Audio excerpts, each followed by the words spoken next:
제가 어린 시절에 이런 노래를 불렀습니다. 나는 될 터이다. 기억나십니까? 요즘도 하는지 모르겠는데 친구들을 모아놓고 선생님이 이 노래를 시작하면 친구들이 다 그 앞부분을 같이 따라해요. 그리고 나는 될 터이다. 거기까지 딱 끝나면 그 중에 한 친구가 나는 뭐 대통령이 될 터이다. 그러면 다른 친구들이 또 받아서 노래를 하죠. 그래 그렇구나. 너는 그렇게 될 것이다. 뭐 이렇게 불렀던 노래가 어렴풋이 기억이 나는데, 요즘 아이들에게도 어린이집 같은 데서 너는 무엇이 될래? 하고 물어보면 아이들이 말할 때 제일 1등이 뭔 줄 아십니까? 남자아이들은 소방관, 경찰관 이런 거 되고 싶다 그런데요. 제복이 멋있는지 아니면 다른 사람들을 구하는 그게 멋있어 보이는지. 그리고 여자아이들 같은 경우에는 뭐 선생님이 제일 좋으니까 선생님 되고 싶어요. 그 다음에 제일 많이 나오는 게 간호사 되고 싶다는 거래요. 근데 놀랍게도 초등학생 정도만 되면 이게 확 바뀐답니다. 초등학생이 되면 되고 싶은 게 뭐냐면 1위가 연예인이래요. 그 다음에 운동선수. 그러니까 초등학생만 돼도 벌써 애들이 막 이것저것 생각하고 힘든 것보다 스타가 되는 게 좋은지. 오늘 가정에서 우리 온라인으로 같이 어린 친구들도 함께 보니까 제가 애들 EBS에 나오는 어린이 유치원 장면 하나 잠깐 가지고 왔는데 한번. 와우 와우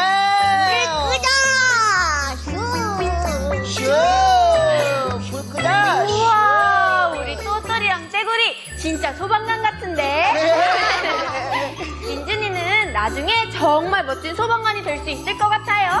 맞아요. 멋지고 씩씩한 우리 민준이 받아라 엄지 쳐.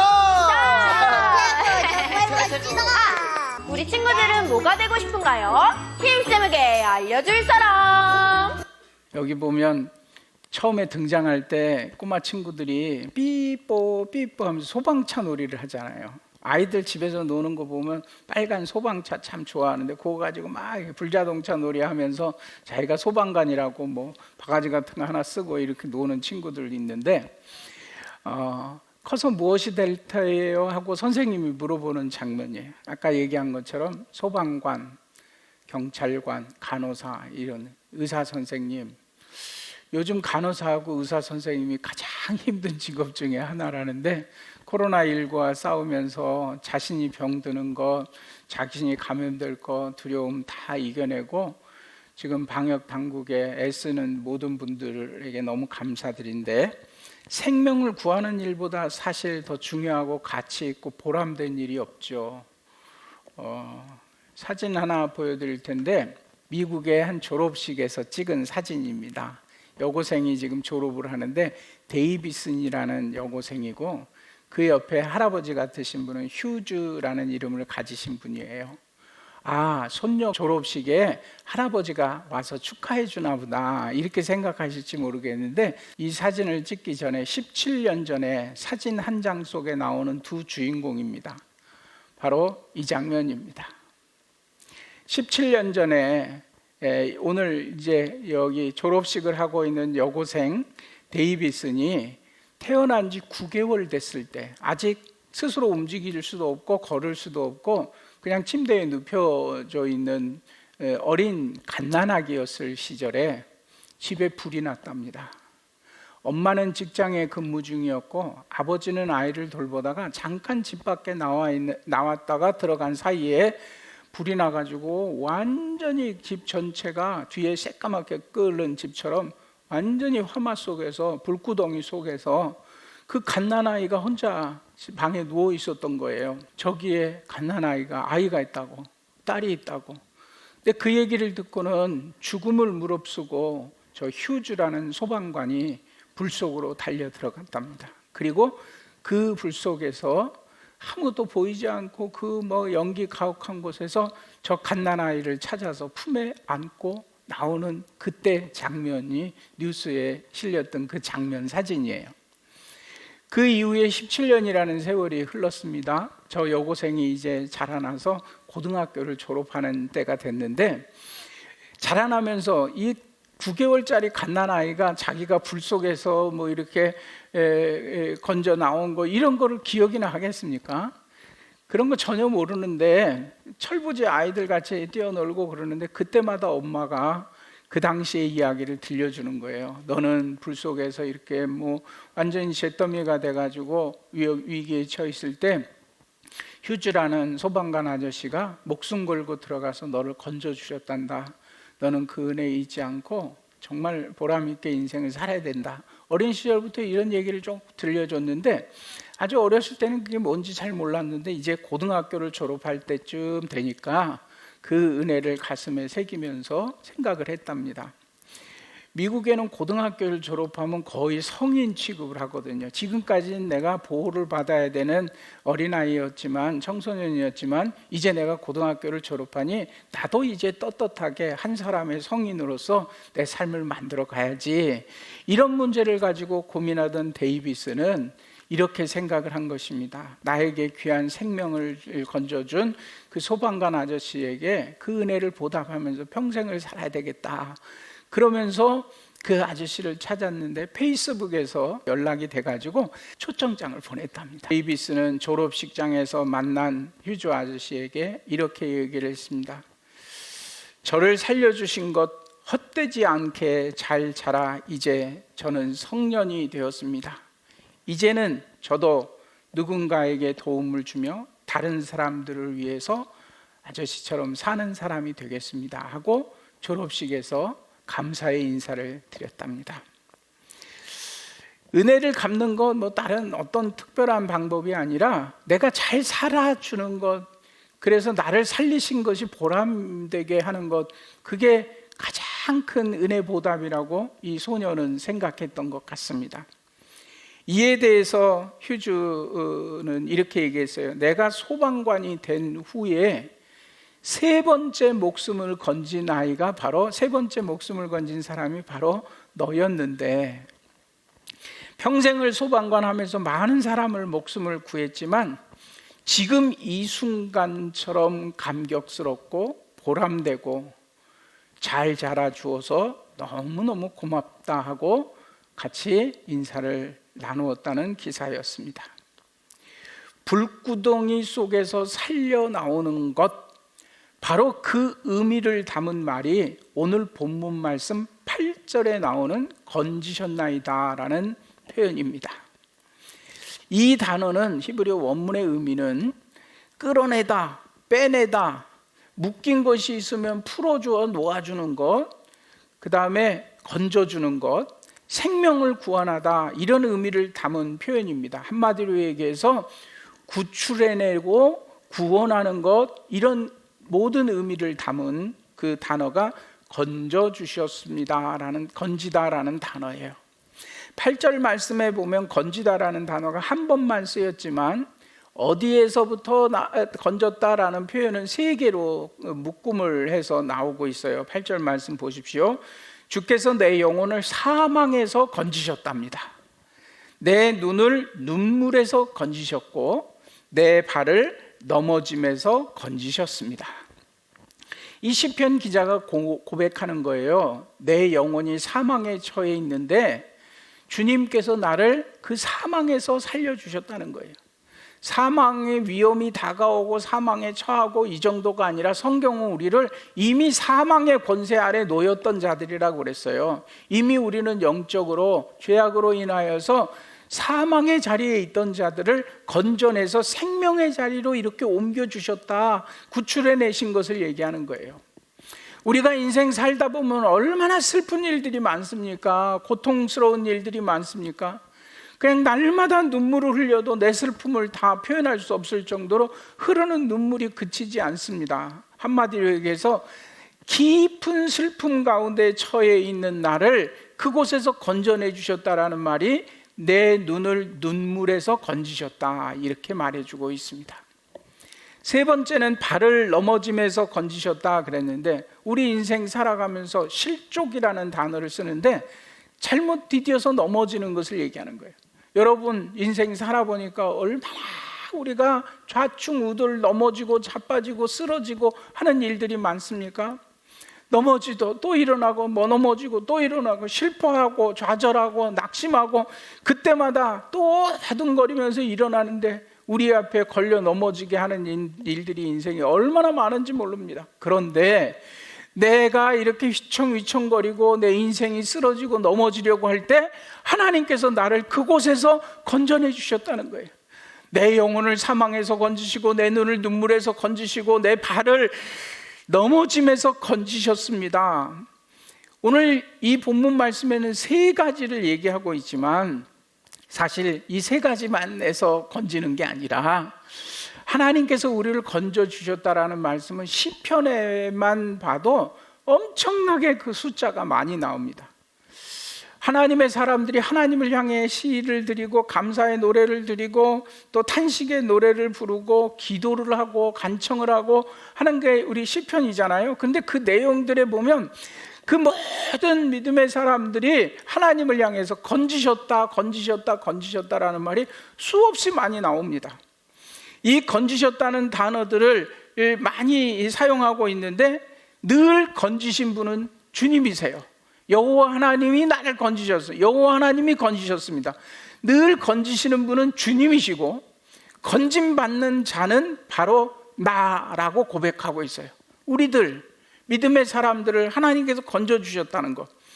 지금 이 시간 시편에 나오는 말씀들을 다 본문 구절을 찾아서 일일이 하나씩 살펴보고 할 수가 시간이 없기 때문에 어디로부터 나를 건졌다라고 고백하고 있는지 그것만 내용을 묶어서 제가 한번 쭉 읽어볼 테니까 여러분들이 들으면서 그 위험에서 나를 건지셨구나, 거기서 나를 건져주셨구나, 이렇게 여러분들의 마음에 와 닿는 표현들을 한번 곰곰이 생각해 보시고 여러분들의 시편을 이제 적어 볼 수 있었으면 좋겠어요. 장절을 다 말씀드릴 수는 없어서 제가 건지셨다는 그 본문 구절만 쭉 한번 읽어볼게요. 수렁에서 건지셨습니다.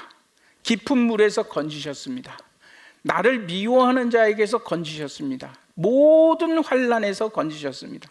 나의 고난에서 건지셨습니다. 모든 두려움에서 건지셨습니다. 모든 부끄러움에서 건지셨습니다. 시험에서 건지셨습니다. 불의한 자의 형벌에서 건지셨습니다. 원수들에게서 건지셨습니다. 나를 대적하는 자에게서 건지셨습니다. 포악을 행하는 자들에게서 건지셨습니다. 나를 공격하는 자들에게서 건지셨습니다. 억울함에서 건지셨습니다. 힘센 사람들에게서 건지셨습니다. 빼앗는 자들에게서 건지셨습니다. 근심에서 건지셨습니다. 고통에서 건지셨습니다. 위험한 곳에서 건지셨습니다. 악을 행하는 자들에게서 건지셨습니다. 피 흘리기를 즐기는 자들에게서 건지셨습니다. 원수에게서 건지셨습니다. 일어나 나를 치려는 자들에게서 건지셨습니다. 강포를 행하는 자들에게서 건지셨습니다. 대표적으로 다윗을 비롯한 시편 기자들이 고백한 내용들입니다. 다윗은 자기를 죽이려고 쫓아다니는 그 원수의 그 공격을 피하면서 늘 고백했죠. 하나님 나를 좀 도와주세요. 이 위기에서 건져주세요라고 고백하면서 그때마다 나의 생명을 빼앗는 자들, 대적들, 원수들, 힘센 자들, 이렇게 피를 흘리기를 좋아하는 자들에게서 나를 건지셨습니다. 이 고백을 끊임없이 계속했어요.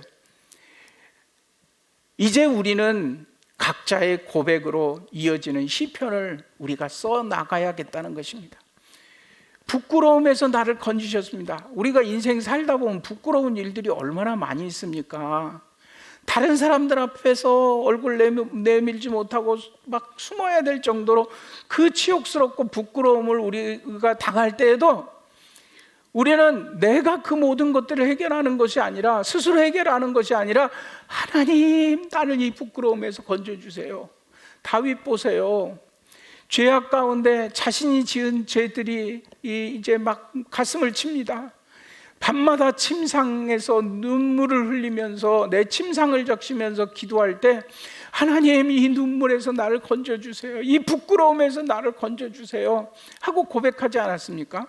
여러분들 제가 앞에서 수많은 시편 기자들이 고백한 나를 건지셨습니다 이거 얘기할 때 여러분들의 시편은 과연 뭐라고 쓰고 있습니까? 하나님이 나를 어떤 상황 가운데서 건져주셨다, 이 고백이 없이 우리가 어떻게 이 힘든 세상을 살아갈 수 있겠습니까? 그런데 12절 말씀에 보면요, 이런 표현이 있어요. 내게 주신 모든 은혜를 내가 여호와께 무엇으로 보답할꼬. 여기 내게 주신 모든 은혜라는 이 표현을 오해하시면 안 됩니다. 어떤 사람들은 내가 받은 은혜, 그러니까 다른 사람들보다 하나님께서 나에게 물질의 복을 더 많이 주고, 다른 사람들보다 내가 뭐 사업이 더 잘 되고, 더 직장에서 취직이 잘하고, 다른 친구들보다 내가 힘이 세고, 내가 보니까 다른 사람들보다 건강하고, 이렇게 내가 세상에서 말하는 기복적인 축복을 받아야 내가 하나님께 받은 게 많습니다, 그 은혜에 감사합니다 하고 감사할 것 같은데, 외양간에 소가 많아야 감사한다고 사람들은 생각하는 거예요. 무화과 나무가 열매를 많이 맺어야 감사한다고 생각한 거예요. 그때 우리는 내가 받은 은혜, 하나님께서 주신 이 축복, 이런 고백을 하게 되는 걸로 오해를 합니다. 아니요, 그렇지 않아요. 오늘 이 본문 말씀해 보세요. 내가 받은 모든 은혜는 뭐냐면, 그 죽음에서, 사망에서 건져주시고, 눈물에서 건져주시고, 내 발이 넘어짐에서 건져주시고, 뭐 흉폭한 자들에게서 건져주시고, 부끄러움에서 건져주시고, 나를 건져주신 그 모든 은혜를 지금 여기에 담아서 이렇게 표현한 것입니다. 너무너무 많아서, 나를 건져주심이 은혜가 너무 많아서 다 표현할 수가 없어서 내게 주신 모든 은혜를 내가 여호와 앞에 무엇으로 감사할까? 9개월짜리 아이가 뭘 알았겠습니까? 근데 자기가 생명을 잃을 뻔한 자리에서 생명을 건짐받았어요. 지금 살아가는 그 모든 생명은 나를 건져주신 소방관 아저씨 때문에 오늘 내가 이 자리에 있다라는 것을 기억하면서 나에게 생명을 건져주신 아저씨 너무 감사합니다. 아저씨가 나를 건져주신 것에 부끄럽지 않게 내가 인생을 살아가겠습니다 라고 고백하는 거, 그때 소방관 아저씨는 구해준 사람은 야, 내가 너를 구해줬더니 보람 있구나 이렇게 할 거 아닙니까? 그런데 우리를 생명에서 건져주셔서 그 방화복 한 일부가 타고 하마터면 죽을 뻔한 자리 정도가 아니라, 예수님이 나를 건져주신 그 건지심은 예수님께서 친히 자신의 생명을 내어주고 우리를 건져주신 그 값을 치르고 사신 그 건져주심이에요. 나를 살리시기 위해서 예수님은 죽으셨다니까요. 죽을 뻔한 정도, 생명을 걸고 가 정도가 아니라 진짜 십자가에 달려 자신의 모든 것을 내어주면서 우리를 건져주신 그 건져주심입니다. 건져주신 은혜, 그렇다면 우리는 무엇으로 보답할까? 우리 주님께서는 십자가에서 생명과 바꾸어 건져주신 그 은혜를 우리에게 베풀어 주셨다는 고백입니다. 제가 지난주에 필리핀에서 그 코로나 가운데 마스크를 만들어서 이웃과 나누고, 직장 다 막혀가지고 굶주리는 사람들에게 먹을 양식 나눠주며 애쓰고 있는 이성광 선교사님 이야기 소식 전해드렸죠. 사진하고. 이성광 선교사님이 가신 지 벌써 10년 됐는데 10년 전에 꼭 이 자리에서 필리핀으로 선교지로 파송받는 파송 예배를 드리면서 이 자리에 서가지고 불렀던 찬양 여러분 생각나십니까? 생명과 바꾼 주의 사랑을 잊지 않게 하소서. 이성광 선교사님이 여기 이 자리에서 그 찬송을 불렀어요. 나를 위해 흘렸던 주의 눈물 잊지 않게 하소서. 그 은혜 잊지 않게 해주세요. 내가 힘들고 어려운 필리핀 선교지로 가지만 받은 그 생명, 그 나를 건져주심 잊지 않게 해주세요. 주의 긍휼과 주의 선하심을 내가 묵상하오니 내 영혼 위에 베푸신 주님의 은혜 잊지 않게 해주세요. 감사합니다. 고맙습니다. 그 사랑 때문에, 그 눈물 때문에 주님 앞에서 예배합니다. 오늘 한국교회가 예배 드릴 수 없는 여러 가지 환경들이 된 것에 대해서 분노하고 세상을 향해서 뭐 예배 방해라느니 뭐 핍박이라느니 종교 탄압이라느니 이런 얘기를 막 쏟아놓고 있는데 절대 그렇게 고백하면 안 됩니다. 오늘 말씀 보세요. 우리는 그 사랑 때문에 예배하는 것입니다. 예배드리는 장소나 모임, 또 우리들끼리 얼마나 뭐 좋은 시간 가지고 이게 중요한 게 아니라 어느 곳에 있든지 주님께서 생명과 바꾸고 나에게 베풀어 주신 그 귀한 건지심의 은혜를 간직하고 기억하는 건 무엇으로 이 은혜를 보답할까라고 고백할 때 주님 감사합니다, 고맙습니다, 그 사랑 때문에, 그 은혜 때문에, 그 눈물 때문에 내가 주님 앞에서 예배합니다라고 고백하는 거예요. 오늘 시편 기자의 고백을 보세요. 내게 주신 그 은혜를 내가 무엇으로 여호와 앞에 보답할꼬 고백한 다음에 그 방법을 찾아 이렇게 고백합니다. 13절입니다. 내가 구원의 잔을 들고 여호와의 이름을 부르며, 이게 바로 예배 드린다는 거예요. 구원의 잔을 높이 든다는 것은 주님께서 내게 생명 주셔서 내가 구원을 얻었습니다. 구원의 감격을 가지고 하나님 앞에 예배하며 여호와의 이름을 부르는 것, 찬송하는 것, 감사하는 것, 바로 이것입니다. 그런데 그 뒤에 14절 말씀 보세요. 여호와의 모든 백성 앞에서 나는 나의 서원을 여호와께 갚으리로다. 하나님과 나와의 관계에서 내가 하나님께 은혜 갚는 삶을 살겠습니다, 이게 아니라 백성들 앞에서 여호와의 이름을 드러내고 여호와의 이름을 영광되게 하며 하나님께서 내게 맡겨주신 선한 일, 그 충성스러운 삶으로 하나님 앞에 나의 은혜를, 서원을, 약속을 갖겠습니다, 이 고백이잖아요. 여기 백성들 앞에서라는 표현이 너무너무 우리의 마음에 와 닿아요. 바로 이것입니다. 뭐 예배를 집에서 드리느니 온라인으로 드리니 뭐 현장에서 드리느니 이런 거 가지고 지금 씨름하고 사투고 뭐 세상을 향해서 왜 이러냐, 교회가 우리들만 생각하는 것처럼 이렇게 해야 될 때가 아니라 세상 속에 나가서 예수 믿는 사람들 좀 손해 보십시오. 우리 주님은 나를 위해서 생명도 내어주셨는데 내가 그 은혜를 갚는 것은 세상에 나가서 믿지 않는 사람들에게 내가 좀 손해를 보고 아낌없이 나눠주고 희생하고 내가 좀 낮은 자리에 가고 내가 좀 그렇게 되더라도 그냥 내 거 지키겠다고 악다 부리듯이 막 이렇게 다투고 분쟁하고 이러는 게 아니라 우리 주님께서 내게 주신 은혜를 기억한다면 내 모든 것 아낌없이 갚으면서 살겠습니다 라고 주님 앞에 고백하는 시편 기자들처럼 오늘 한국교회가 그렇게 되어야 한다는 것입니다. 여러분, 나는 예수님 믿고 복받고 우리 가정은 이런 은혜를 받고 축복하고 감사가 넘치는데 세상에선 손가락질 받으며 복음 전하는 것이 막힌다면 우리 하나님께서 기뻐하시겠습니까? 우리가 조금 불편하고 우리가 좀 힘들어도 방역수칙을 지키고 또 철저하게 위생관리를 하고 더 많은 것들이 퍼져나가고 피해를 주지 않게 하기 위해서 우리들 스스로가 좀 힘들고 어려워도 불평하고 원망할 것이 아니라 앞서서 그 일들을 감당할 수 있었으면 좋겠습니다. 받은 바 은혜가 그렇게 크다면, 건지심의 은혜가 내 삶에 있다면 생명과 바꾸신 그 은혜를 기억하면서 멋지게 하나님께 칭찬받는 선한 일에 열심하는 우리 모든 성도들과 사랑하는 자녀들 되기를 주의 이름으로 간절히 원합니다.